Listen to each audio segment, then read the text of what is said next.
Hey there, LBT Squad. I'm your host, Alex Pop, and you're watching Episode 3 of The Road to LBT14. We're gearing up for the new upcoming movie, The Land Before Time 14, Journey of the Brave, and I've definitely got a bunch of stuff to talk about in this video. This is basically going to cover everything that's been announced in the last month or so, because I haven't been on top of it very much due to my recent vacation, as well as finishing up on the contest results. And by the way, I'm still trying to hear back from Gareth Hawks. He's the one who came up with our name, the LBT Squad, and I don't even know if he knows that he's won yet, so I hope to hear from you again. If you're watching, then send me a message. And so I want to start with a few rules of the LBT Squad. First rule of the LBT Squad is, you talk about the LBT Squad. Second rule of the LBT Squad is, you talk about the LBT Squad. That's all I got. So let's go to the subscriber shoutouts. To those of you who've subscribed since my last video, here are your numbers.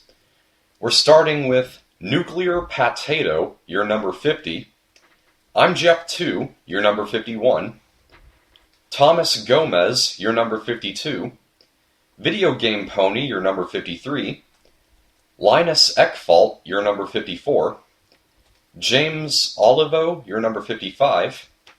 And last but not least, Laura Huen, your number 56. I think I'm saying that right. I had to Google what that last name, Nguyen, was pronounced, so I had to Google it so that I wasn't saying something like Nguyen or something. So, thank you all very much for joining. I'm really glad to have you here. So like I said, we're going to be covering everything that has been revealed about The Land Before Time 14, Journey of the Brave in the last month, as well as some new speculations that I have about the movie.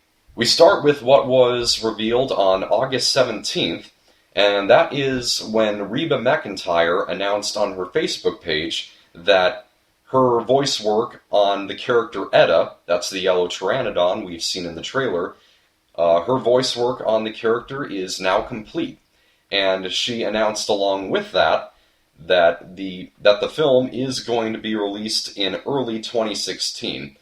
And we were expecting a late 2015 release, but it looks like we're going to have a little while yet to wait. To narrow it down a bit more, Felix Avisha tweeted that the film is going to be released in February or March, so it's not going to be too long of an extra wait. So yeah, I am really itching for an exact release date, but, you know, part of the fun is the anticipation for it. I know that that when the wait just gets longer and longer, which has happened with some movies, it starts to get really hopeless, so but we know that it's happening. We do have the trailer, so part of the fun is really the anticipation, being able to look forward to it.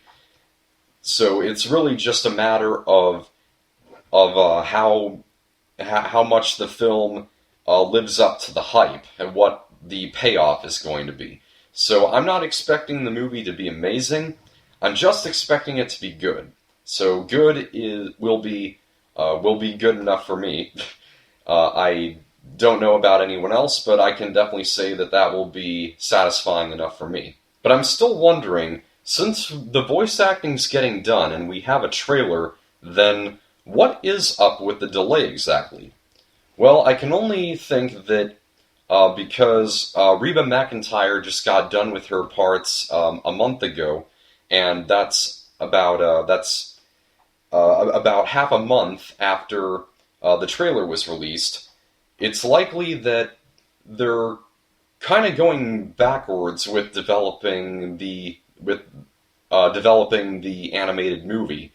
From what I know, I think it's usually they start with recording the voice actor's lines and then do the animation process, but it looks like here, this is just a guess on my part, I'm guessing that they're doing the animation first, and then having the actors say their lines so that it syncs up with the characters' mouths moving. So I think that is most likely the case, that the animation's complete, but the voice acting's not done yet, and that's why we have a trailer featuring only characters that we know have their lines done, or at least parts of what was done. So that brings me to another thing that has just been announced, and that was from Scott Whyte on his Twitter page. He tweets, "Excited to announce I will voice Bronn, Littlefoot's dad, in the new Land Before Time movie."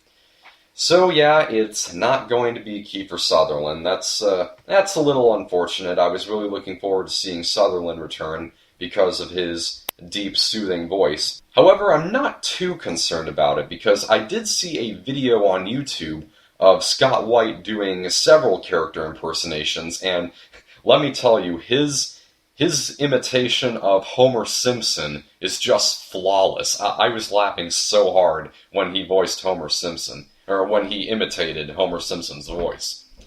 So, with that knowledge that he's this good of a voice actor, I think he could pull off Kiefer Sutherland's voice. Not that Kiefer Sutherland's voice isn't so hard to imitate. I think I could probably do that too, but I think he could potentially match Sutherland's voice, and if so, then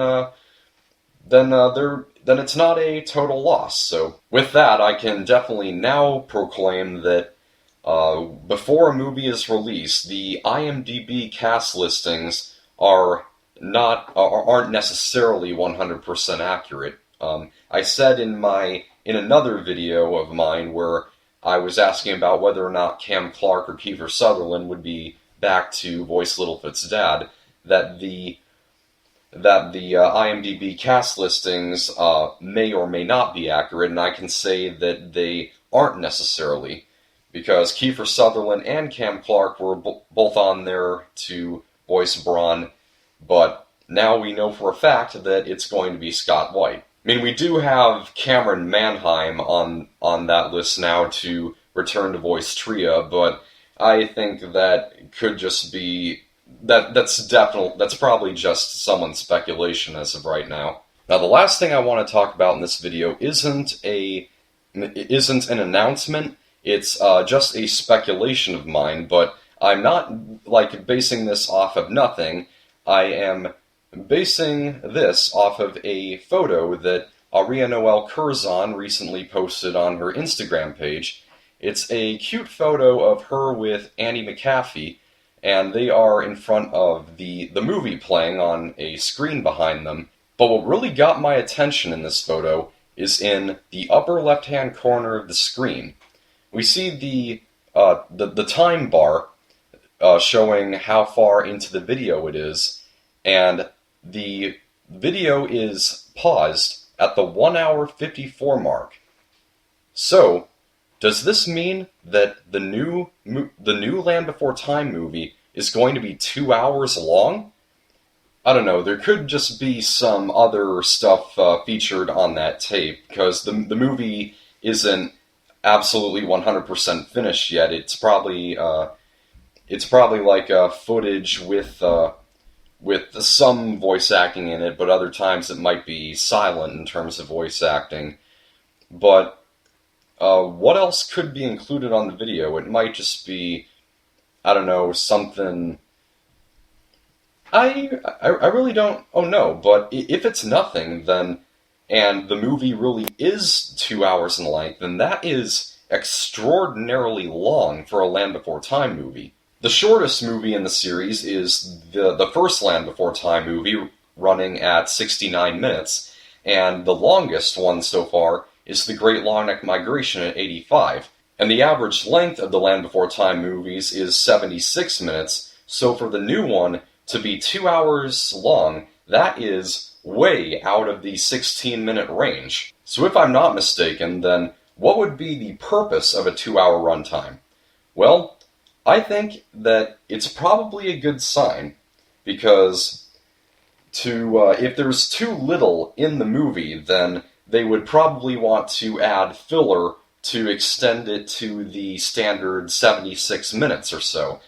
But For a 2-hour runtime, there might be more in it than we had previously expected. There might be something more complex, or I really don't know what. So I could very well be wrong. The movie may just be a standard 76 minutes or so, but if it really is 114, as this image is indicating, then I'm seeing some major effort being put into it. It would kind of set it apart from the other movies in kind of a minor way, but if the movie really is 2 hours long, then I will be open to it. So what do you think? Could The Land Before Time 14 be 2 hours long? Let me know your thoughts in the comments below. If you liked this and you want to see more, slap the like button and subscribe for future videos, and follow us on Facebook.com/the LBT Squad.